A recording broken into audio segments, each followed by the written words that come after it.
सभी भक्तों का स्वागत है इस्कॉन के संध्याकालीन भक्ति वृक्ष कार्यक्रम में। आध्यात्मिक उन्नति भाग 20, इसको हम समझेंगे आज। पत्रम पुष्पम फलम तोयम यो मे भक्त्या प्रयच्छति तद अहम भक्ति उपहृतम अस्नामि प्रयतात्मन। पत्रम पुष्पम फलम तोयम या मे भक्त्या प्रयच्छति तत् अहम भक्ति उपहृतम अस्नामि प्रयतात्मन।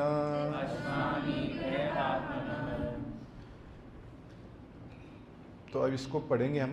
यदि कोई प्रेम तथा भक्ति के साथ मुझे पत्र पुष्प फल या जल प्रदान करता है तो मैं उसे स्वीकार करता हूँ।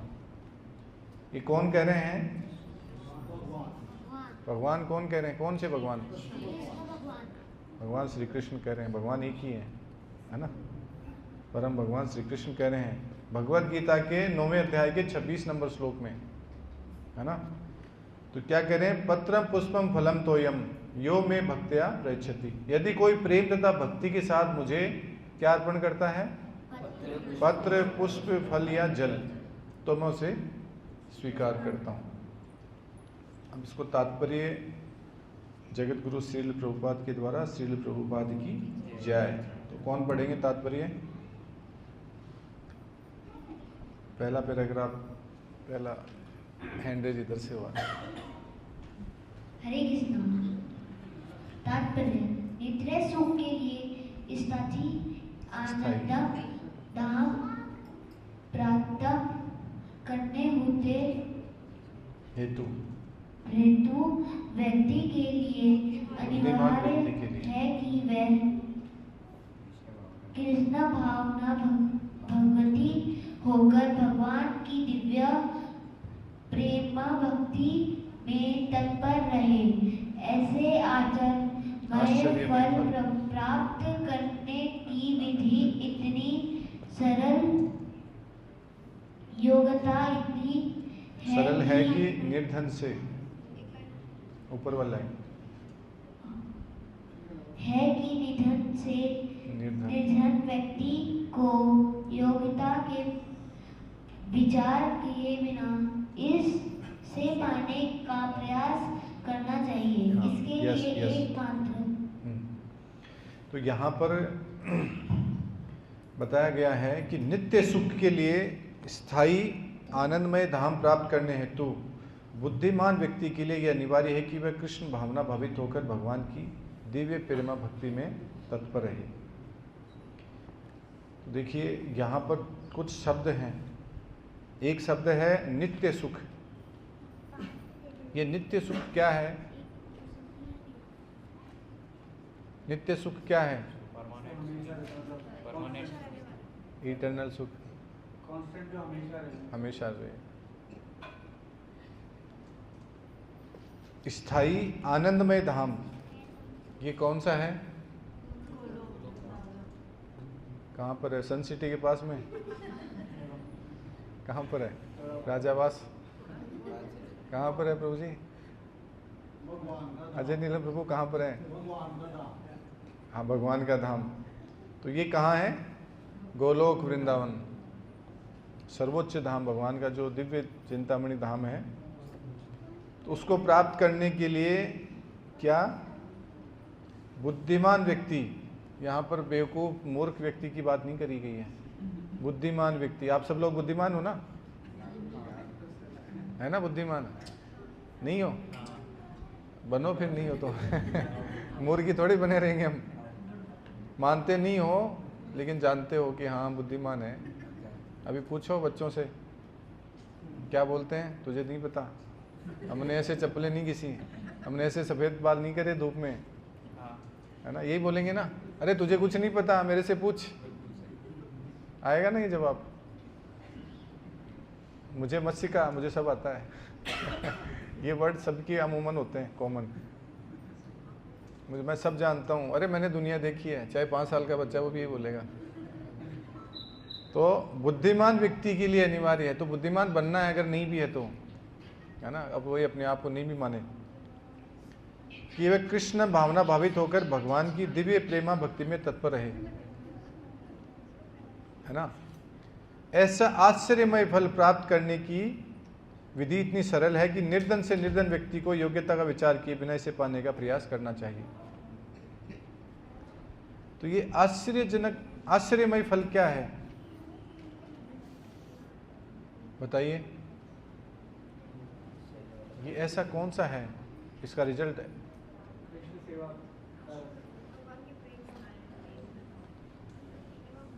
इससे क्या फल मिलता है? मतलब जो भगवान की जो भक्ति करेंगे, कृष्ण भावना भावित हो जाएंगे, प्रेमा भक्ति करेंगे, इससे क्या मिलेगा?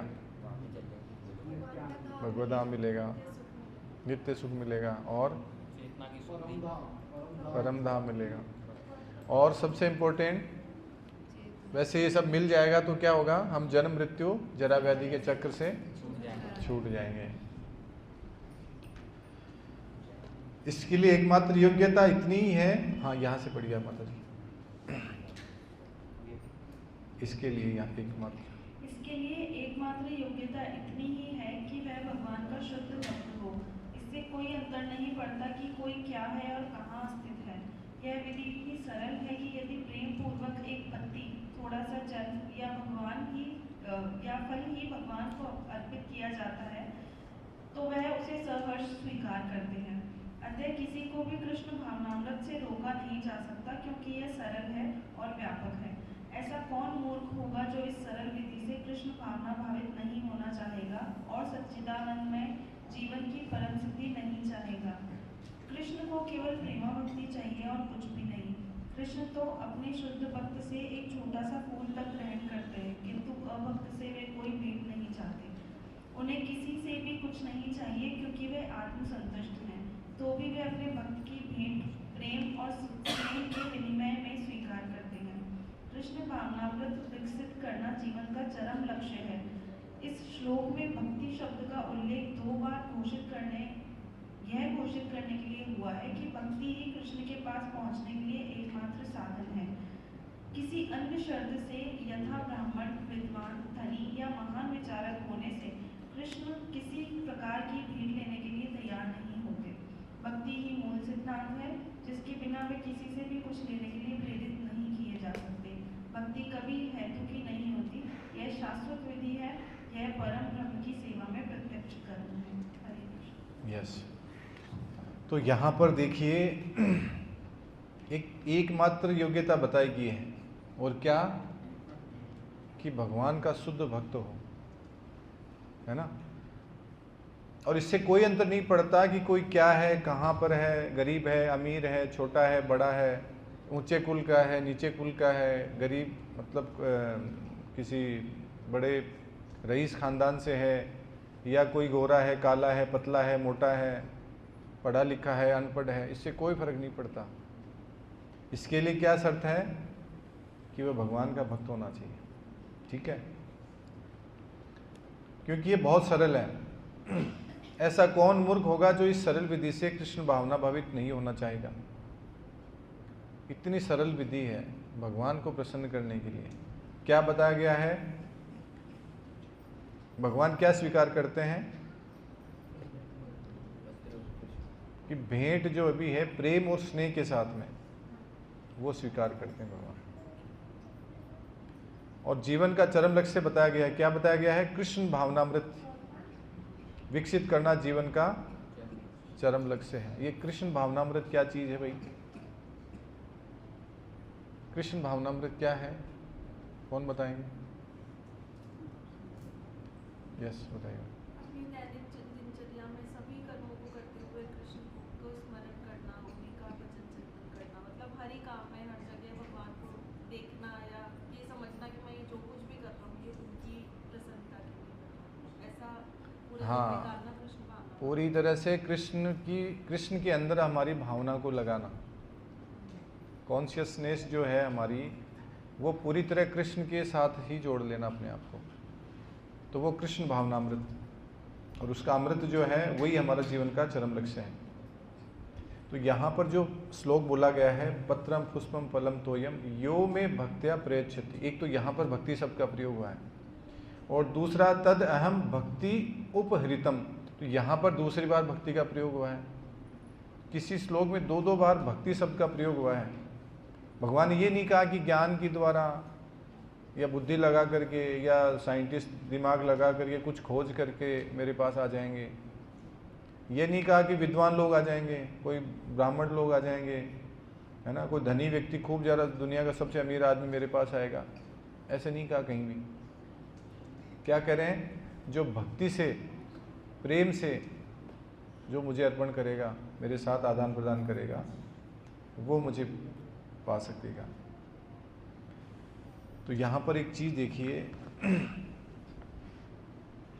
हम जब एग्जाम्पल देखते हैं कि भगवान कह रहे हैं पत्रम पुष्पम फलम तोयम, पत्रम यानी पत्ता, तुलसी का पत्ता। तो एक तुलसी का पत्ता भगवान को अर्पण कर दिया, भगवान प्रसन्न हो जाते हैं। पुष्पम यानी पुष्प, कोई भी पुष्प आपने भगवान को अर्पित कर दिए, फल है अर्पित कर दिए, और तोयम यानी पानी, जल। तो जल कुछ भी नहीं है किसी के पास, तुलसी का पत्ता भी नहीं है, फल भी नहीं है, पुष्प भी नहीं है, तो बोले पानी पिला दो भाई मुझे, है ना। ये तो है सबके पास में, या ये भी नहीं है, जिसके पास जल भी नहीं है तो फिर वो तो पृथ्वी पे रहेगा ही नहीं, वैसे ही उसका जीवन समाप्त है ना। तो इसका मतलब है व्यवस्था, जब तक है तो मतलब दे सकता है। और भगवान कहते हैं कि वो भी मैं पीऊँगा नहीं बस तुम मुझे सिर्फ मन से, प्रेम से, भक्ति से सिर्फ अर्पण कर दो, नहीं तो वो पिए तो एक सेकंड नहीं लगेगी, पूरे संसार में पानी खत्म, है ना। लेकिन वो भाव ग्रहण करते हैं। यहाँ पे भक्ति के भाव के द्वारा जो कुछ समर्पित किया जाता है, भगवान सिर्फ भाव ग्रहण करते हैं। भावग्राही जनार्दना। तो इसके कई सारे एग्जाम्पल लेते हैं। एक एग्जाम्पल आता है सुदामा जी का, सभी ने सुनी है स्टोरी, है ना, कि कैसे वो इतनी दरिद्रता में, बचपन के दोस्त हैं, सांदीपनी जो सांदीपनी मुनि हैं, उनके आश्रम में दोनों साथ में पढ़े हैं, श्री कृष्ण और सुदामा जी। और इतने, अब क्योंकि वो उनका एक ब्राह्मण का जो कर्तव्य है, जो स्वधर्म है, उसको निभाते हुए वो पूरी तरह भगवत भक्ति में लगे रहे। लेकिन उन्होंने क्या किया, कोई अनाचार, कोई अनैतिक कार्य नहीं किए, कोई चोरी चकारी नहीं करी, कोई पाखंड नहीं करे कि जाओ तुझे ये मिल जाएगा, ये कर दूंगा, जो कई आजकल तथाकथित ब्राह्मण लोग करते हैं कुछ। तो ऐसा नहीं कहा सुदामा ने। सुदामा ने अपना जो जीवनचर्या चलानी थी ईमानदारी से, धर्मनिष्ठ होकर के चलाई। लेकिन प्रारब्ध दोष के कारण उसके पास में इतना धन नहीं था, संपन्न नहीं था। तो एक बार इतना कष्ट सहन कर लिया, लेकिन ऐसा नहीं कि भाई चलो किसी के पैसे उधार ले लें, खा जाएं, डकार जाएं, किसी को गोली दे दें, च्युइंगम दे दें, ऐसा नहीं किया। पूरा ईमानदारी से जीवन जिया। जब ऐसा ज़्यादा हो गया तो उसकी पत्नी ने क्या कहा, एक बार ऐसे बहुत ज़्यादा हालत ख़राब हो गई, बच्चों के पास खाने की व्यवस्था नहीं रही। तो पत्नी बोलती है कि तुम एक काम करो, हमारे पास व्यवस्था नहीं है तो आप अपने मित्र के साथ सहायता मांग लो, उनके पास चले जाओ। हम नहीं करते क्या जनरली, मान लो कोई प्रॉब्लम होती है, कोई चीज़ की ज़रूरत होती है तो यार किससे मांगे, तो अपने कोई खास जो होता है उसी से बोलते हैं, जो हमें मना नहीं करे, हमारी बात को मान रखे, तो तुरंत हम उसके पास जाते हैं। तो ऐसे ही उसने बोला कि जाओ तुम अपने मित्र के पास चले जाओ। अब सुदामा क्या किया, पहले तो मना किया कि नहीं नहीं मैं नहीं जा सकता, पैसे के लिए या उस कुछ मांगने के लिए थोड़े जाऊँगा, मैं मित्र से मिलने के लिए जा सकता हूँ। तो वो कई दिन से ऐसे करता रहा टालम टोली, लेकिन फिर लास्ट में बिल्कुल ये हालत हो गई कि अब कुछ भी नहीं है घर में, खाने की व्यवस्था भी नहीं है। तो फिर वहाँ से क्या होता है, सुदामा जी सोचते हैं कि ठीक है मैं चलूँगा। लेकिन होता क्या है फिर उसके बाद में, यस प्रभु जी, हाँ आइए आइए। तो उसके बाद में क्या होता है, वो जो उनकी पत्नी है, धर्मपत्नी, धर्मपरायण है, तो आसपास से 2-3 मुट्ठी चावल की व्यवस्था कर लेती है ना, और उससे पका करके जो चिवड़ा बोलते हैं ना, पोए, वो बना करके थोड़ा सा एक पोटली में डाल करके दे दिए। घर में कुछ था नहीं, भूखे सो रहे हैं बच्चे, पानी पी करके काम चला रहे हैं, लेकिन अब उपाय नहीं है तो बोले चलो जा रहे हैं तो किसी के पास जाते हैं कुछ भेंट लेके जाते हैं ना, ऐसे थोड़े जाते हैं, कहीं पे जाते हैं किसी को कुछ तो ऐसे लेके चले गए। अब वहाँ सुदामा जी का पहले तो मना कर दिया, लेकिन फिर गए, इतना आदर सत्कार हुआ और भगवान स्वयं दौड़े चले आए नंगे पाँव, अरे मेरा मित्र आया है, इतना करुणा के साथ में, जो कुछ था सब कुछ भूल गए, वस्त्र जैसे हैं, चप्पल है कि नहीं है, तुरंत भागे जिस भी स्थिति में थे और जाकर के अपने मित्र को आलिंगन किया, गले लगाया और रोने लगे कि अरे मित्र इतने दिन कहाँ था तू, मैं तो तुम्हारा इंतजार कर रहा था। और फिर अंदर लेके जाते हैं और फिर भगवान अपने अश्रों से, इतना प्रेम उमड़ता है कि अपने अश्रों से उनके चरण को धोते हैं। और जो उनकी पटरानी है रुक्मिणी देवी, माता रुक्मिणी, वो पंखा झूलती हैं उनको, सुदामा जी को, और अपने बेड पे बिठाते हैं उनको, अपने जो खुद का बेडरूम है वहाँ पे बिठाते हैं उनको और पूरी सेवा करते हैं। तो बोले क्या लाए हो मेरे लिए, भाभी ने क्या भेजा है? तो बोलता नहीं कुछ नहीं कुछ नहीं कुछ नहीं, क्योंकि वो देखता यार इतने ठाट बाट, इतना ऐश्वर्य है और मैं क्या लेके आया हूँ बताओ। शर्म आ रही थी उनको, क्या बोलूँगा और ये क्या सोचेंगे क्या लेके आया है ना। कोई बड़ा अमीर आदमी और उसके पास हम जाके बोलें कि एक पूड़ी लेके आया हूँ, एक समोसा लेके आया हूँ, ऐसा कुछ बोलें तो वो क्या सोचेगा, यार इसके पास क्या ये थोड़े खाता वो। तो वैसे ही सॉरी, तो वहाँ मना कर रहा था, लेकिन भगवान तो मतलब क्या चाहते हैं भगवान, यहाँ पर इस श्लोक में जो चीज़ दी गई है वही चाहते हैं, अभी पता लगेगा। तो वो छीना झपटी करके जैसे जैसे करके वो पोटली उठा ली, निकाल ली वहाँ से। तो अब शर्म आ रही थी उधर सुदामा को कि रे अब देख लिया मित्र ने तो क्या करूँ अब इसको तो। लेकिन भगवान तो भगवान है, उनको मतलब ही नहीं है। हम सोचते हैं कि यार क्या सोचेगा ये आदमी, हम भौतिक लोगों के साथ रहते हैं ना ज़्यादातर, तो हम सोचते हैं कि क्या सोचेगा, ऐसे अच्छे कपड़े नहीं पहने तो क्या सोचेगा, ये ऐसे खर्चा नहीं किया इतनी वीआईपी शादी में तो पता नहीं क्या सोचेगा, है ना। आज अच्छे गहने नहीं पहने तो पता नहीं वहाँ समाज में और बाकी महिलाएं क्या सोचेंगी, रिश्तेदार क्या सोचेंगे, हम सोचते हैं। भगवान को इससे कोई लेना देना नहीं है, भगवान भाव देखते हैं हमारा। तो वहाँ पर छीन करके एक मुट्ठी पहले खा लिए और दूसरी मुट्ठी जैसे खाने लगे तो माता रुक्मिणी ने हाथ पकड़ लिया कि प्रभु रुक जाओ।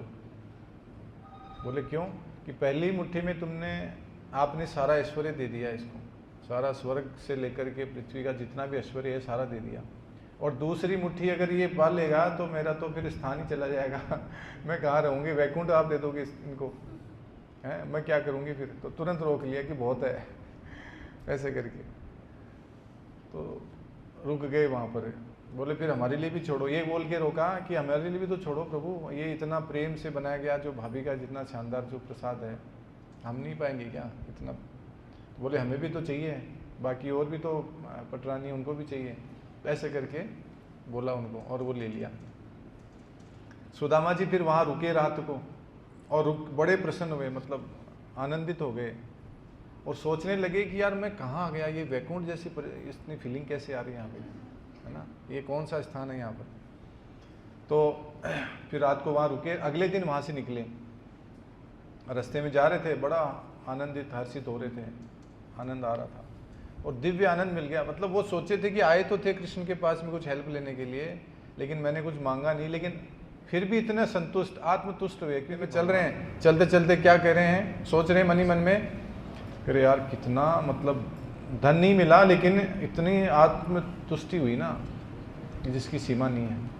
क्यों? जैसे कहते हैं ना कि कृष्ण तुष्टम जगत तुष्टम। तो इससे भगवान के दर्शन पा लिए, इससे बड़ी क्या बात हो सकती है। फिर विचार करता है थोड़ी देर में कि भगवान ब्राह्मणों के भक्त हैं, ये आज पहली बार देखा है मैंने। भगवान भी भक्त बन जाते हैं, जो शुद्ध ब्राह्मण होते हैं, नैष्ठिक ब्राह्मण होते हैं, उनके भक्त बन जाते हैं। ये आज मैंने देखा कि जिन लक्ष्मी जी को अपने वक्ष स्थल पे धारण करते हैं उन्होंने मेरा आलिंगन किया, उन पूर्ण पुरुषोत्तम भगवान ने। मैं तो पापी हूँ, निर्धन हूँ, गरीब ब्राह्मण हूँ, लेकिन कृष्ण तो भगवान जो हैं स्वयं 6 ऐश्वर्य से परिपूर्ण है, पूरा धन शक्ति ऐश्वर्य है ना, उनके पास सारों 6 ऐश्वर्य, वैराग्य, ज्ञान, सुंदरता, सारे सब कुछ हैं। तो फिर भी ये मुझे अपनी दोनों बाहों से मेरा आलिंगन किया, इस मुझ गरीब ब्राह्मण के, और फिर मेरे साथ भाइयों जैसा बर्ताव किया। ऐसा नहीं कि कोई चलो दोस्त आ गया ठीक है, अपने भाइयों से भी ज़्यादा मतलब इतनी मुझे तवज्जो दी। और अपने जो प्रियतमा है, अपनी पटरानी है, उसके बिस्तर बेड पे मुझे बिठाया और अपने अश्रुओं से मेरे चरण प्रक्षालन किए, जैसे मैं कोई बड़ा देवता हूँ, बड़ा कोई सिद्ध हूँ, इतनी मेरे पे मतलब इस तरह से मेरा अभिवादन किया। और उनकी जो रानी है वो पंखा झूल रही हैं। तो इतना विचार कर रहा था कि यार इस तरह की इतना श्रेष्ठ जो है और मेरे साथ इतना कर रहा है, तो मुझे तो क्या मतलब कितनी दिव्यता है इनमें। मैं सोच कुछ हो रहा था कि इतना थोड़ा हो सकता है, कोई इतना वैभवशाली होगा तो कम से कम नॉर्मली मिल लेगा, इतना भी ऐसा भी हो सकता है क्या। लेकिन भगवान यहाँ साबित कर रहे हैं कि ऐसा हो सकता है। तो यहाँ पर जैसे फिर वो आगे जाके घर पर पहुँचते हैं, देखते हैं कि पूरी नगरी उनकी काया पलट हो चुकी है।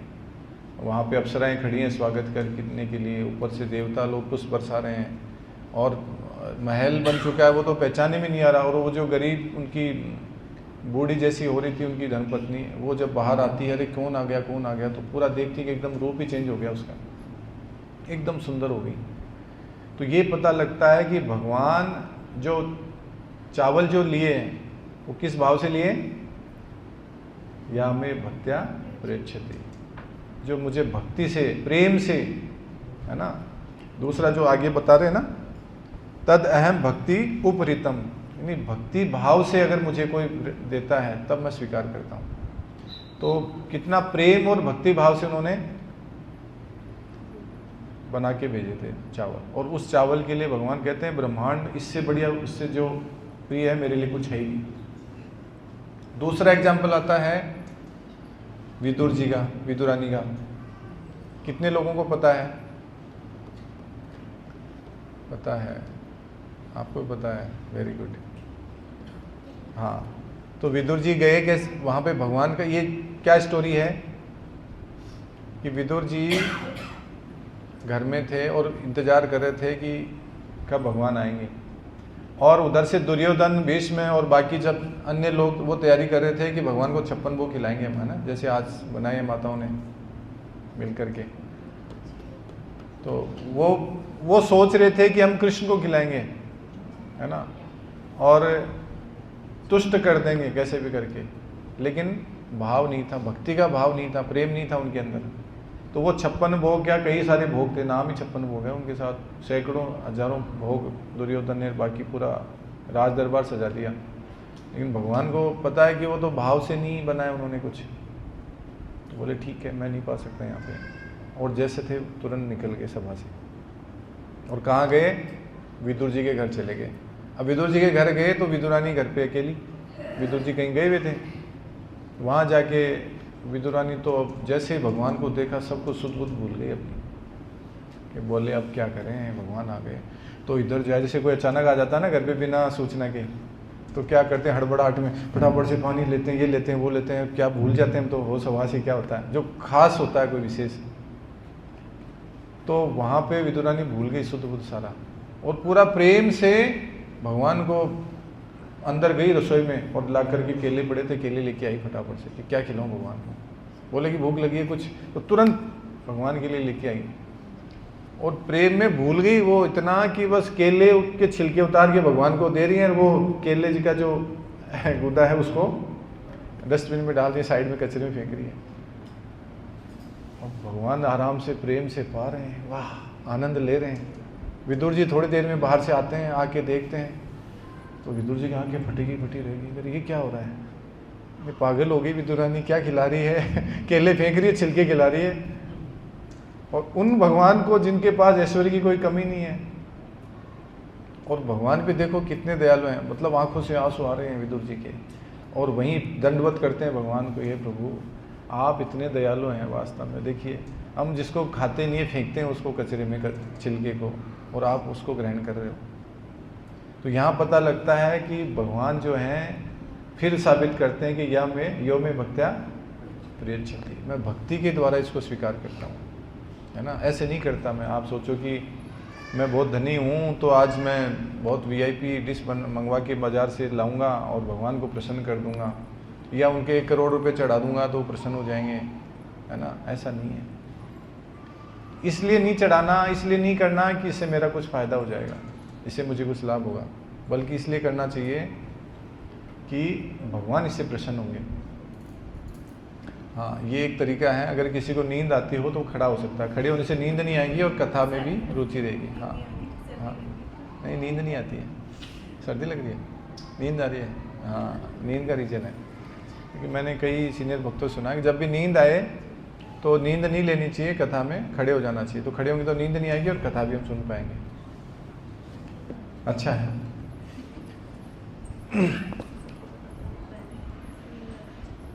तो फिर वहां पे विदुर, कृष्ण क्या कहते हैं विदुर से कि विदुर तुम्हारी जो पत्नी है उसने छिलके नहीं खिलाए मुझे।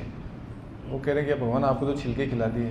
तो बोले छिलके नहीं खिलाए, तो बोले क्या खिलाया, कि इसने अपने हृदय का प्रेम मुझे खिलाया है और मैं सिर्फ ये प्रेम लेने के लिए आया हूँ, है ना। इतनी सुंदर बात। तो यहाँ पता लगता है भक्ति उपरीतम, भक्ति के द्वारा बाद में तो पता नहीं कुछ भी हो जाए, जो चीज़ हो गई बोले ये रस जो और कहाँ। अब ऐसे तो सुदामा जो लेके आया था और फिर तो संपन्न हो गया, फिर बोला आ जाओ भगवान आपके लिए 56 भोग 1008। बोले वो जो बात थी वो कहाँ, पूरा सारे तरसते हैं वहाँ पे। जो लक्ष्मी कह रही कि मैं तो एक दाना, शिव जी ने एक दाना चख लिया था, मतलब नारद मुनि के नाखून में थोड़ा सा रह गया था भगवान का जो प्रसाद था।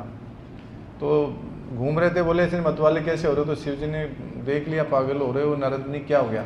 बोले भगवान का प्रसाद मिल गया आज तो बोले थोड़ा मुझे, तो बोले खा गया मैं तो बोले कुछ तो बच रहा होगा नाखून में, थोड़ा बहुत कहीं टच हो रहा होगा।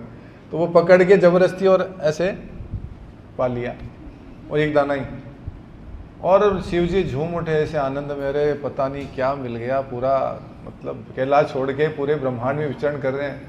और माता पार्वती कह रही ये क्या हो गया प्रभु, कैसे बावले हो गए क्या मिल गया। वो अलग स्टोरी बताई हुई है सभी को।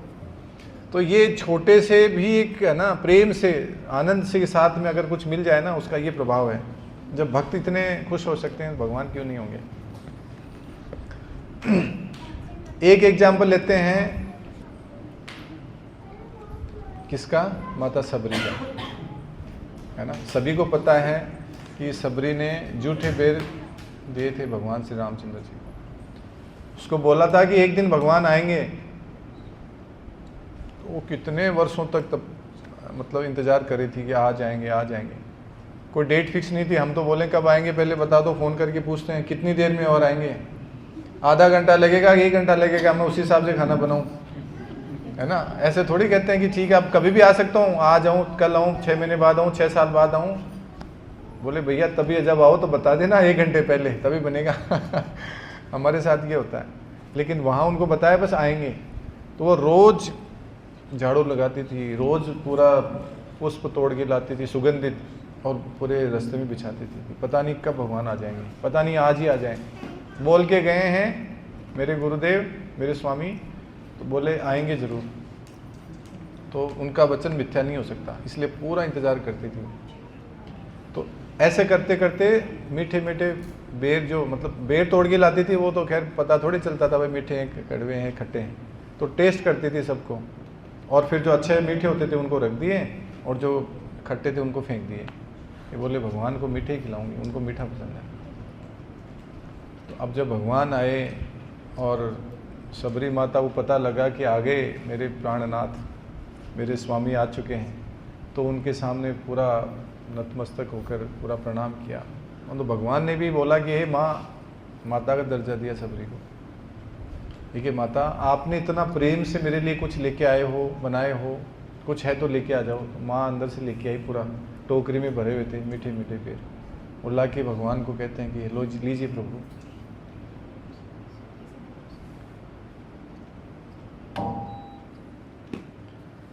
तो भगवान ने बड़े चाव से खाए वो, है ना। चाव से, चाव जानते हैं ना सब लोग, राजस्थानी है मतलब। हाँ, बड़ी रुचि से, बड़े उत्साह के साथ, आनंद के साथ में, उत्सुकता के साथ में। और जैसे ही खाया भगवान भी आनंद में झूमने लग गए। ऐसा नहीं भक्ति भगवान का प्रसाद पा करके झूमते हैं, भगवान भी भक्तों के हाथ से पा करके झूमते, लेकिन प्रेम से और भक्ति से। ये शर्त है, इसकी कंडीशन है। कृष्णा कॉन्शियस की भी यही कंडीशन है, प्रेम और भक्ति अगर ये भाव नहीं है तो हम प्रोग्रेस नहीं कर पाएंगे।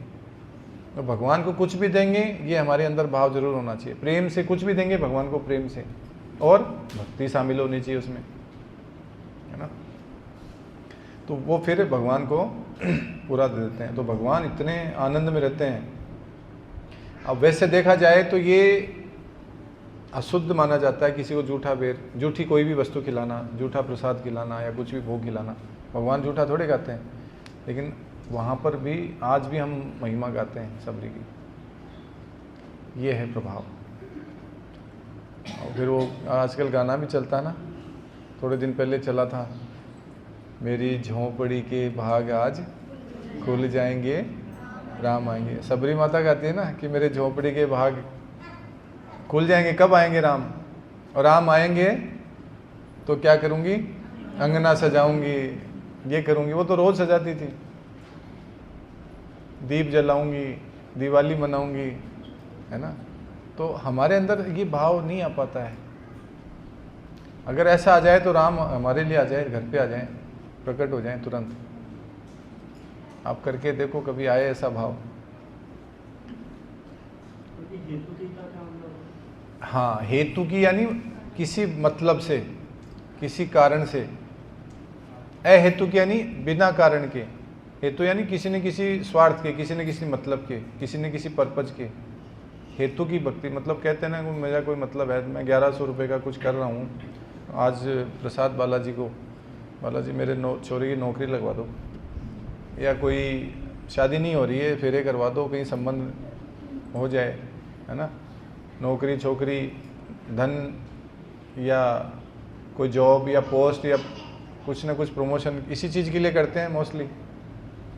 तो ये समाज में देखते हैं लोग कि बिजनेस डील करते हैं, है ना, कि आज मैं नारियल चढ़ाऊँगा तो मेरा कुछ ये कर दो तो नारियल चढ़ा दूँ, ये कर दो तो स्वामणी कर दूँ, है ना। ऐसे बोल के बिजनेस डील करते हैं कि ये हो जाएगा तो ये कर दूंगा, नहीं होगा तो नहीं मिलेगा है ना। तो ये नहीं करनी चाहिए हमें। तो यहाँ पर एक चीज़ पता चलती है कि शुद्ध भक्त जो हैं उनके अंदर एक भाव होता है। क्या? शुद्ध भक्ति का एक लक्षण होता है, वो है अन्य अभिलाषिता शून्यम। उनके अंदर कोई और अभिलाषा नहीं होती है, सिर्फ एक ही अभिलाषा होती है कि भगवान को कैसे प्रसन्न करें। तो ये द्रौपदी वाला एग्जाम्पल तो सबको पता ही, अक्षय पात्र वाला, है ना। युधिष्ठिर महाराज को सूर्यदेव ने अक्षय पात्र दिया था कि इसमें कुछ भी पकाओगे, वो चाहे आप एक जना हो, लाख हो, करोड़ हो, 1000 करोड़ हो, सबको खिला सकते हो, कभी कम नहीं पड़ेगा। लेकिन जब दुर्वासा मुनि आए, बोले अपने 30,000 शिष्यों को कि दुर्योधन की चाल थी, भेज दिया उनके पास में कि जाओ, अभी खाना खा चुके। जब खाना खा लेता है घर का सदस्य और प्रसाद बनाया था, उसके बाद में तुरंत उसमें अक्षय पात्र काम नहीं करता। वो दोबारा भोजन जब बनता है तभी वो चीज़ होती है। तो अभी प्रसाद पाया था उन्होंने, और तुरंत वहाँ दुर्वासा मुनि पहुँच गए, बोले लाओ भोजन की व्यवस्था करो, और मेरे 30,000 50,000 कितने शिष्य थे उनकी भी व्यवस्था करो। तो वहाँ पे भी मामला गड़बड़ हो गया। बोले अब क्या करें? तो तुरंत भगवान को प्रेम से पुकारा कि हे प्रभु आप देखिए। भगवान आए, बोले कुछ है? बोले अक्षय पात्र। बोले कुछ नहीं है। तो देखा तो बोले एक दाना है चावल का, वो लिया, बोले पत्तल में रखो और मुझे अर्पण कर दो। तो बोली द्रौपदी माता कि हे माधव, हे सखा, अभी मैं करती हूँ। तुरंत वो लिए, बोले इससे क्या होगा? बोले चिंता मत करो, मुझे दे दो। तो जैसे ग्रहण किया तो उधर दुर्वासा मुनि और उनके जो शिष्य थे सबकी डकारें आनी चालू हो गई। बोले ये क्या हुआ? वो वहीं से भागे तुरंत। बोले पेट में जगह नहीं है, जब थोड़ा सा प्रसाद देख भी लिया थाली में तो उल्टी आ जाएगी। तो बोले भागो यहाँ से, और नहीं पाएंगे तो वहाँ बदनामी बेइज्जती की वो अलग है। तो इसलिए तुरंत भागे, क्योंकि इतने लोगों के लिए प्रसाद की व्यवस्था थी नहीं। तो बोले क्या करूँ? तो भगवान यहाँ दिखा रहे हैं कि प्रेम से, भक्ति से मुझे जो कुछ भी अर्पित किया वो मैं स्वीकार करूँगा। और जैसे भगवान ने स्वीकार किया, सब संतुष्ट हो गए। और कुब्जा का एग्जाम्पल लेते हैं। कृष्ण बलराम जब मथुरा गए तो एक कुब्जा थी जो कुबड़ निकला हुआ था, कुरूप सी, तो वो चंदन का और इनका लेप करती थी, इत्र वगैरह का, मतलब लेके जाती थी कंस के दरबार में।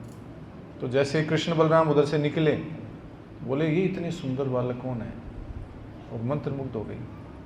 उनको नहीं पता था भगवान है, लेकिन बोले दिव्य आकर्षण है। तो जैसे ही फिर वो भगवान को बोले मुझे आपको चंदन और ये लगाने की इच्छा हो रही है, तो ठीक है। तो जैसे ही भगवान को चंदन लगाया और भगवान प्रसन्न हो गए, क्योंकि भाव से लगाया। और तुरंत जैसे उनके कुब्जा के हाथ लगाया, वो पूरा कुबड़ ठीक हो गया और एकदम नव युवती की तरह हो गई, सुंदर। तो बार बार एग्जाम्पल देते हैं भगवान, ऐसे अनेकों एग्जाम्पल हैं।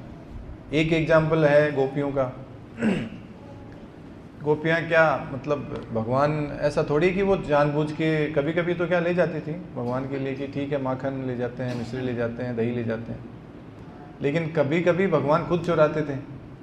अब उनके घर में कोई कमी थोड़ी थी माखन की, खूब माखन था। उनके 9 लाख गायें तो नंद महाराज के घर में थी, बाकी तो कितना, एक गाय का नहीं हमारे से तो होता है, कितने 5-10 लोग आराम से पेट भर लेते हैं उसी से। तो वहाँ कमी नहीं थी, लेकिन भगवान क्या आनंद लेने के लिए, रस लेने के लिए जाते थे अलग अलग घरों में, चुराते थे। तो गोपियाँ कभी खुद लेके आती थी, कभी कृष्ण चुरा लेते थे, लेकिन रोकती नहीं थी। और कभी भी ये नहीं कहती थी कि भाई तैयार नहीं करना, वो तो आएगा तोड़ फोड़ कर देगा, ले जाएगा। बनाती थी, उनको पता था वो आएगा और चुरा के लेके जाएगा। क्यों? क्योंकि अंदर उनके प्रेम, भगवान के प्रति प्रेम था। उसमें भी आस्वादन मिलता है, रस मिलता है कि वो आए चुपके से और चुरा के लेके जाए, वो देखे, फिर उसकी शिकायत करे यशोदा मैया से। वो बड़ा आनंद लेती थी, क्योंकि ये प्रयत आत्मना वाली स्थिति में थी। प्रयत्न आत्मा का मतलब होता है शुद्ध चेतना, यानी कृष्ण चेतना में रहना। और पूरा भक्ति भाव तो था ही, समर्पण तो था ही इनके अंदर। तो वो एक गीत, गोपी गीत में एक पद आता है, तब कथामृतम तप्त जीवनम कविभिरीडितम कल्पशापहम श्रवण मंगलम श्रीमदाततं भुवि गृह्णन्ति ये भूरिदा जना। तो तव कथामृतम तप्त जीवनम, कि भगवान की कथा इतनी दिव्य है, इतनी मंगलकारी हैं कि जीवन को तृप्त कर देती हैं। कवि विरीडितम कल्मशापहम, सारे पापों से नाश कर देती हैं। श्रवण मंगलम श्रीमदातम, ये इनका श्रवण सुन लेना दिव्य कथाओं को, वही मंगलकारी है। और श्री मतलब सारे ऐश्वर्य प्रदान करने वाला है। भुवि गृह्णन्ति ये भूरिदा जना, मतलब ये हमारे कितना भाव है गोपियों में। देखिए आप यहाँ पे एक एक चीज़ में ये विप्रलम भाव है। विरह में भी भगवान गोपियाँ जो हैं अपना प्रेम और सर्वस्व भगवान को अर्पित करती हैं, यहाँ पे अपने भावों को प्रकट करती हैं। तो भगवान क्यों नहीं सुनेंगे इनकी पुकार? सुनेंगे ना। हम क्या करते हैं,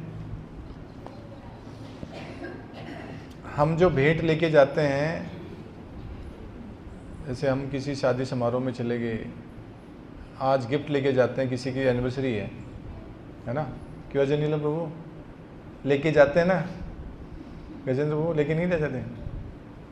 तो क्या करते हैं, पैक किया है गिफ्ट बॉक्स में और ऊपर नाम लिख दिया हमारा, और वहाँ ले जाके भैया लिखना इसका, ये आए हैं, ये इतना कन्यादान दे रहा हूँ, इतना ये कर रहा हूँ, इतना ये थोड़ा लिखना है।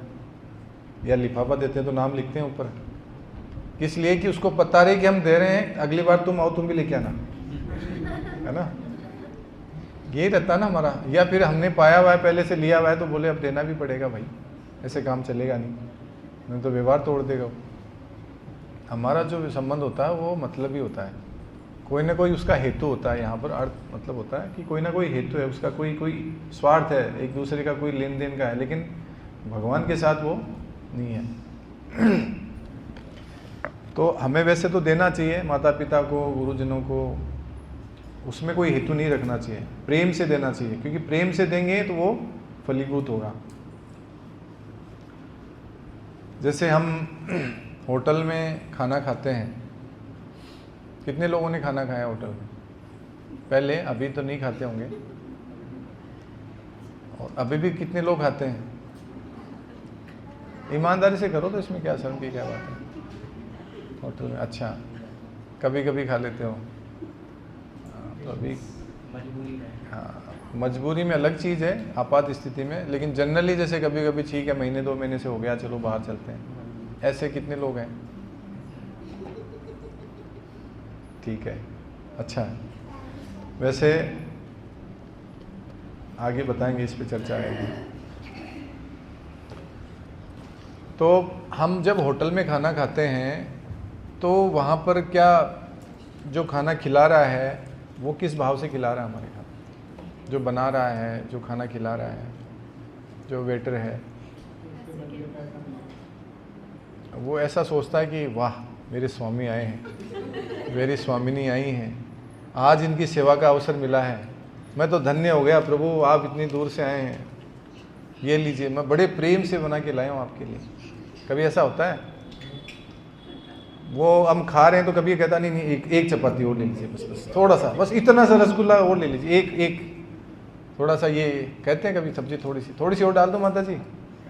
नहीं बोलते, क्यों? उनका भाव ही नहीं है। और यहाँ अभी देखना, अब थोड़ी देर बाद में मिलेगा, एक थोड़ा सा चावल ले लो माता जी, थोड़ा सा, प्रभु जी थोड़ा सा, थोड़ी सी खीर और डाल दूँ, इतनी तो चल जाएगी, एडजस्ट हो जाएगी। मतलब प्रेम से थोड़ा बहुत भी खिलाते हैं, तो जब हम खा सकते हैं, पा सकते हैं, तो भगवान ही पाते क्या? उनके तो अंश हम, वो अलग बात, हम छोटे से अणु हैं, भगवान विभु हैं, विशाल हैं। तो यहाँ पर प्रेम से और भक्ति भाव से भगवान को कुछ भी देंगे तो भगवान स्वीकार करेंगे। और हम भी देखिए, हमारे अंदर भी वो गुण हैं भगवान की, क्योंकि क्वालिटी में तो सेम है ना। वो अलग बात है कि हम माया के द्वारा पूरा जकड़े हुए हैं, प्रकृति के द्वारा। लेकिन हमें, अब देखिए आगे, मैं पढ़ने का समय कम है, मैं जल्दी से पढ़ लेता हूँ इसमें। आगे पढ़ते हैं इसको। यह बतलाकर कि वे ही एकमात्र भोक्ता, आदि स्वामी और समस्त यज्ञ भेंटों के वास्तविक लक्ष्य हैं। वास्तव में भगवान ही एकमात्र भोक्ता हैं, कोई दूसरे नहीं है। और आदि स्वामी यानी उनसे बड़ा कोई स्वामी नहीं है, उनके पीछे से कोई स्वामी नहीं है कि उनका कोई बॉस हो, कोई मालिक हो, वही आदि हैं सबके। और समस्त यज्ञ भेंटों के वास्तविक लक्ष्य हैं। तो जितने भी यज्ञ हैं, जैसे अभी ये क्या चल रहा है, हरिनाम यज्ञ चल रहा है यहाँ पर, है ना, सभी के लक्ष्य हैं, जितने भी यज्ञ होते हैं संसार में, क्योंकि उनका लक्ष्य एक ही है, भगवान विष्णु को, हरि को प्रसन्न करना।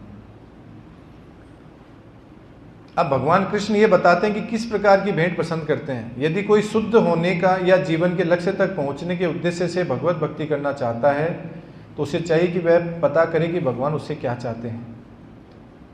अब देखिए, अगर आपको कोई ये कहे कि करेले की सब्जी खाओगे, तो अब आप में से हो सकता है 1-2 को पसंद हो, बाकी लोगों को पसंद नहीं हो। तो अगर आपको कोई ये पूछे कि आप बताओ आपकी पसंद क्या है, तो वो ज़्यादा अच्छा रहेगा या अपनी मनमर्जी से कोई कुछ भी खिला दे वो खा लेंगे? हमारी पसंद का होना चाहिए ना। तो भगवान भी ये कह रहे हैं कि भगवान को पूछो तो सही, क्या चाहिए आपको, क्या पसंद है। हमें जो पसंद है वो भगवान को खिलाएंगे। अभी तो पिज्ज़ा ऑर्डर किया है, प्रभु खाना तो खाओ, नहीं भूखे रहो। हमें पसंद है, बस मुझे टेस्ट अच्छा आता है, आपके टेस्ट से मुझे मतलब नहीं है। भगवान के लिए थोड़ी बनाते हैं, हम हमारे लिए बनाते हैं। कृष्ण से प्रेम करने वाला उन्हें उनकी इच्छित वस्तु देगा, और कोई ऐसी वस्तु भेंट नहीं करेगा जिसकी उन्हें इच्छा न हो। तो भगवान को जो पसंद है वही देगा उनको, जो भगवान से प्रेम है उसको। हमें भी जिससे प्रेम होता है ना, हम उसके पसंद की चीज़, उसके काम की चीज़ उसको गिफ्ट करते हैं कि उसको क्या पसंद होगा। नहीं देखते क्या अपने समाज में? ऐसे लड़के लड़कियां बॉयफ्रेंड गर्लफ्रेंड कल्चर में कई बार देखने को मिलता है कि अच्छा उसको क्या पसंद है ये उसके पास नहीं है, तो वो बेचारा कहाँ कहाँ जाके कहाँ कौन कौन से मार्केट से या ऑनलाइन कहाँ से ऑर्डर करके उसको पहुँचा के आता है कि इससे हो सकता है प्रसन्न हो जाए। और वो उसके बर्थडे या मतलब बर्थडे पे या कोई विशेष ओकेजन पे उसको कुछ ऐसे करते हैं। तो जब ऐसा हमारे समाज में होता है तो भगवान की इच्छित वस्तु हम क्यों नहीं दे सकते? तो पता लगना चाहिए कि उनको क्या पसंद है ना, या उन्होंने न मांगी हुई, मतलब ऐसी नई चीज़ें नहीं देनी चाहिए जो भगवान को पसंद नहीं है। तो ये आगे क्या कह रहे हैं, इस प्रकार कृष्ण को मांस मछली और अंडे भेंट नहीं किए जाने चाहिए। यदि उन्हें इन वस्तुओं की इच्छा होती है तो इसका उल्लेख करते है ना, अगर उनकी इच्छा होती तो। उल्टे वे स्पष्ट आदेश देते हैं कि उन्हें पत्र पुष्प फल तथा जल अर्पित किए जाएं और वे उन्हें स्वीकार करेंगे। बोले इनकी जरूरत नहीं है मुझे, मांस अंडा मछली ये सब नहीं चाहिए। क्या चाहिए? पत्र पुष्प फल और जल। अतः हमें समझना चाहिए कि ये मांस मछली तथा अंडे स्वीकार नहीं करेंगे। शाक अन्न फल दूध तथा जल ही मनुष्य के लिए उचित भोजन है और भगवान कृष्ण ने इन्हीं का आदेश दिया है। इनके अतिरिक्त हम जो भी खाते हैं उसे उन्हें अर्पित नहीं किया जा सकता, क्योंकि वे उसे ग्रहण नहीं करेंगे। यदि हम ऐसा भोजन उन्हें अर्पित करेंगे तो हम प्रेम भक्ति नहीं कर सकेंगे, है ना। भगवान ने जो कहा है उसके अलावा अगर हम, अब जो लोग कई कहते हैं कि हम नहीं इतने नियम पालन नहीं करते, तो क्या एक चीज़ बताए, किसी भी देवी देवता को ये मांस प्याज लहसुन वगैरह ये चढ़ता है? कोई लगाते हैं उसका भोग उनको? जब उनको नहीं लगाते हम क्यों खाते हैं फिर? अपने आप को राक्षस समझते हैं या भगवान का अंश समझते हैं? असुर थोड़ी समझते हैं हम अपने आप को, मनुष्य समझते हैं ना। तो मनुष्य तो कभी खाता नहीं है ना। तो यहाँ पे स्पष्ट कहा है ना भगवान ने कि जो त्याज्य वस्तुएं हैं वो नहीं खानी चाहिए।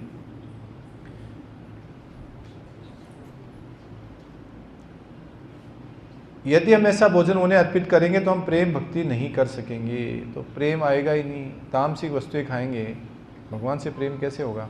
मांसाहार करोगे, जब जीवों में दया नहीं होगी, किसी को अभी मुर्गे को बकरे को काट के कोई लेके आएगा, वो उसमें काटने वाले को दया नहीं है, खाने वाले को दया नहीं है, तो फिर वो ऐसे उसके अंदर प्रेम कैसे आएगा जब दया ही नहीं है उसके अंदर? तृतीय अध्याय के 13वें श्लोक में श्री कृष्ण बताते हैं कि यज्ञ का उच्चिष्ट ही शुद्ध होता है। अब यज्ञ का उच्चिष्ट यानी यज्ञ कितने प्रकार के, कई प्रकार के यज्ञ होते हैं। और अभी जो ये आप सब लोग बैठे हैं, हम सब यहाँ बैठे हैं, ये कौन सा यज्ञ है? हरिनाम संकीर्तन यज्ञ, है ना। तो ये जो यज्ञ है इसमें जो भगवान का उच्चिष्ट है, यहाँ पर उच्चिष्ट होगा, देखो एक तो अभी महाप्रसाद मिलेगा भगवान का, है ना। तो ये शुद्ध होता है, उच्चिष्ट ही शुद्ध होता है। अतः जो लोग जीवन में प्रगति करने तथा भवबंधन से मुक्ति होने के इच्छुक हैं, कितने लोग इच्छुक हैं? कितने लोग इच्छुक हैं और भवबंधन से मुक्ति चाहते हैं, भगवत धाम जाना चाहते हैं? और कौन नहीं जाना चाहते? जो नहीं जाना चाहते वो हैंड रेज करेंगे, जो जाना चाहते हैं वो तो हाथ नीचे रखें। आप नहीं जाना चाहते? जो नहीं जाना चाहते वो हाथ खड़ा करें। सभी चाहते हैं ना। तो यहाँ पे सीधी सीधी कह रहे हैं कि जो लोग जीवन में प्रगति करने और भवबंधन से मुक्ति होने के इच्छुक हैं उन्हें इन्हीं को खाना चाहिए। इसी श्लोक में ये भी बताते हैं कि जो लोग अपने भोजन को अर्पित नहीं करते वे पाप भक्षण करते हैं। अब बताओ कितनी बड़ी बात बोल रहे हैं भगवान। जो भगवान को भोग नहीं लगाते हैं वो पाप खा रहे हैं। अब भगवत गीता में इसकी पुष्टि करते हैं, देखो आपको 3.13। ये भगवत गीता आपके पास होनी चाहिए, सभी के पास में, और पढ़िए इस श्लोक को आज घर जाकर के, है ना। 3.13 में क्या कह रहे हैं? भगवान के भक्त सभी प्रकार के पापों से मुक्त हो जाते हैं क्योंकि वे यज्ञ में अर्पित किए भोजन प्रसाद को ही खाते हैं, है ना। अन्य लोग, अब जो लोग नहीं खाते उनके लिए, अन्य लोग जो अपने इंद्रिय सुख यानी अपने टेस्ट के लिए भोजन बनाते हैं वे निश्चित रूप से पाप खाते हैं। कौन कह रहे हैं? भगवान कह रहे हैं। भगवान की बात तो बेकार है, हम क्यों माने भगवान की, है ना। नहीं माननी चाहिए ना भगवान की बात। तो किसकी बात माननी चाहिए? हैं श्री राम प्रभु? भगवान की माननी चाहिए। भगवान कह रहे हैं कि बाहर कुछ भी आप खाओगे भगवान को भोग लगाए बिना तो वो तो पाप है। तो हम पाप खा लेंगे, ठीक है, भगवान बाद में करेंगे आपसे चर्चा, हम पहले तो थोड़े दिन मज़े ले लेने दो, मुझे इंद्रिय सुख ले लेने दो। बहुत अच्छी अच्छी चीज़ें मिलती है बाज़ार में, चाइनीज़, साउथ इंडियन, पता नहीं क्या क्या मिलता है। अच्छे अच्छे रेस्टोरेंट में जाएंगे, बढ़िया बढ़िया कुछ खाएंगे। कोई नया कुछ नाम लेके नया मार्केट में आ गया, वो भी टेस्ट करेंगे हम तो, है ना। भोग नहीं लगाएंगे, हमारे जीभ की टेस्ट के लिए। अब इसमें आगे प्रभुपाद जी तात्पर्य में आगे बता रहे हैं, देखिए नीचे, अन्य लोग जो अपने लिए इंद्रिय तृप्ति के लिए भोजन बनाते हैं वे न केवल चोर हैं अपितु सभी प्रकार के पापों को खाने वाले हैं। चोर भी बताया गया है, क्यों, कौन बताएंगे? पहले हमने चर्चा करी थी। हाँ प्रभु जी, सब कुछ भगवान ने दिया हुआ है और अगर आप उनको समर्पित नहीं करते तो वो तो चोरी हो गई एक तरीके से, जिसने दिया उसको। हाँ, तो सब कुछ भगवान का है। ये वनस्पति, सब चीज़ें प्रकृति में जितनी भी हैं यहाँ पर खाने पीने की सभी वस्तुएं भगवान की हैं। और जिसकी वस्तु है उसको बिना पूछे हम ले लेते हैं तो हम चोरी हुए ना, बिना पूछे घर से कुछ चुरा ले। तो यही चीज़ें भगवान ने कहा कि ये सब चीज़ें मुझे अर्पित करके ले लो, क्या दिक्कत है, इनका पाप मैंने ले लूँगा, इसमें से पाप भगवान सारा हर लेंगे, लेकिन हम भगवान को भोग लगा के नहीं लेते हैं। तो जो व्यक्ति चोर तथा पापी दोनों हो, भला वह किस तरह सुखी रह सकता है? अब जो चोर भी हो और पापी भी हो, वो सुखी हो सकता है? नहीं हो सकता। तो इसलिए भगवान खुद कह रहे हैं कि जो मुझे पसंद है वही मुझे खिलाओ, जो आपको पसंद है वो मुझे क्यों खिला रहे हो, है? आगे देखिए, दूसरे शब्दों में उनका प्रत्येक कोर संसार की जटिलताओं में उन्हें बांधने वाला है। एक एक कोर जो हम लेते हैं ना, बाइट, वो संसार की जटिलताओं में बांधता है। बार बार इसी में आना पड़ेगा, क्यों? क्योंकि हम खाएंगे पाप खाएंगे, पाप खाएंगे तो हमारी प्रवृत्ति पाप जैसी बनेगी, फिर अनर्थों में गिरेंगे, फिर बार बार वो प्रवृत्ति बनेगी और फिर हम इसी चक्कर में घूमते रहेंगे। तो ये संसार की जटिलता में बांधने वाला है। अच्छा सरल शाकाहारी भोजन बनाकर उसे भगवान कृष्ण के चित्र या अर्च विग्रह में के समक्ष अर्पित करके तथा नतमस्तक होकर इसे तुच्छ भेंट को स्वीकार करने की प्रार्थना करने से मनुष्य अपने शरीर में निरंतर प्रगति करता है। उसका शरीर शुद्ध होता है और मस्तिष्क के श्रेष्ठ तंतु उत्पन्न होते हैं, जिससे शुद्ध चिंतन की आवश्यकता नहीं है, जिससे शुद्ध चिंतन होता है।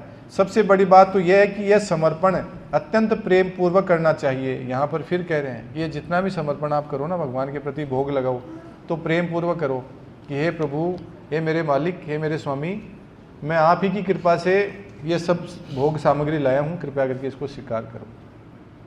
प्रार्थना करो भगवान से कि आप ही का तो दिया हुआ है, आप कृपया करके इसको स्वीकार करें। कृष्ण को किसी तरह के भोजन की आवश्यकता नहीं है, क्योंकि उनके पास सब कुछ है। ऐसा नहीं कि उनको हम खिलाएंगे तो वो खाएंगे, नहीं तो भूखे रह जाएंगे। और ये पूरे ब्रह्मांडों के ब्रह्मांड जिन्होंने बनाए हैं, वो हमारे इससे क्या, वो संतुष्ट नहीं हो सकते क्या? वो सब कुछ अपने आप में पूर्ण है, सारे ऐश्वर्य उनके पास हैं, किस चीज़ की कमी है उनको। किंतु यदि कोई उन्हें प्रसन्न करना चाहता है तो वे इसे भेंट को स्वीकार करते हैं। भोजन बनाने, सेवा करने तथा भेंट करने में जो सबसे मुख्य बात रहती है वह है कृष्ण के प्रेमवश कर्म करना। तो यहाँ पे जो अभी कुकिंग करते हैं माताएं, यहाँ भक्ति वृक्ष प्रोग्राम में जो कोई दरी बिछाने का, कोई वीडियो रिकॉर्डिंग का, कोई अनाउंसमेंट का, कोई भी सेवा हो, छोटी मोटी बच्चे जो कोई तुलसी महारानी लेके आते हैं, यहाँ रखते हैं, यहाँ से वापस वाइंड अप करते हैं, क्लीनिंग करते हैं, ये सब प्रेमपूर्ण सेवाएं हैं भगवान की, और इनसे भगवान प्रसन्न होते हैं। ऐसा नहीं कि मुंह में राम बगल में सूरी दिखाने के लिए तो कुछ और करते हैं। हाँ प्रभु, एक घंटी बजा ली, ताली बजाई और अगरबत्ती दिखा दी, मन में चल रहा है कि हाँ अभी उससे इतना डील करनी है, वो लेना है, आज मेरा ये काम हो जाए प्रभु, मैं 4 बार और एक्स्ट्रा घुमा दूंगा कल से, है ना। ये नहीं करना है। ये मायावादी चिंतक भगवत गीता की श्लोकार्थ नहीं समझ सकेंगे, जो ये मानकर चलते हैं कि परब्रह्म इंद्रिय रहित है। जो मायावादी है वो क्या मानते हैं कि भगवान के हाथ, पाँव, आँख, नाक, कान कुछ नहीं है, भगवान तो ऐसे ही हैं, बस इनके पास इंद्रियां है ही नहीं। इसका मतलब भगवान पूर्ण नहीं है। हमारे पास हो सकती हैं, उनके पास है ही नहीं। बताओ, हम तो चिढ़ा सकते हैं कि भगवान को, बोलो आपके पास है ही नहीं, है ना, देखो हमारे पास है, हम श्रेष्ठ हो गए आपसे फिर तो ये गलत विचार है। किंतु वास्तविकता तो यह है कि भगवान कृष्ण इंद्रियों से युक्त है और यह कहा गया है कि उनकी इंद्रियां परस्पर परिवर्तनशील हैं। दूसरे शब्दों में एक इंद्रिय दूसरी इंद्रिय का कार्य कर सकती है। कृष्ण को परम ब्रह्म कहने का आश्रय यही है। तो भगवान की जो इंद्रियां है ना, जैसे आँख से हम क्या करते हैं, देख सकते हैं सिर्फ, लेकिन भगवान खा भी सकते हैं, पी भी सकते हैं, है ना, स्पर्श भी कर सकते हैं, सूंघ भी सकते हैं। भगवान की सारी इंद्रियां सारे काम कर सकती हैं। कोई भी, हम एक इंद्रिय से एक ही कार्य कर सकते हैं। कानों से सिर्फ सुन सकते हैं, आंखों से नहीं सुन सकते, है ना। कई बार ऐसे चर्चा होती है, अक्सर हमारे पीछे बैठी धर्मपत्नी, तो मैं कुछ सुन रहा होता मोबाइल में और वो कुछ पढ़ रही होती है, तो वो कहती है अपने कानों में सुन लो इसको। तो मैंने कहा भाई कानों से सुनते हो और किससे सुनते हैं, और किस चीज़ से सुना जा सकता है? तो बोले कानों में कुछ डाल लो और फिर सुन लो। लेकिन जनरली भगवान अगर होते तो बोले हाँ ठीक है, मैं कानों से नहीं, मैं आंखों से सुन लूँगा, तुम अपना काम कर लो, है ना। लेकिन भगवान भगवान है।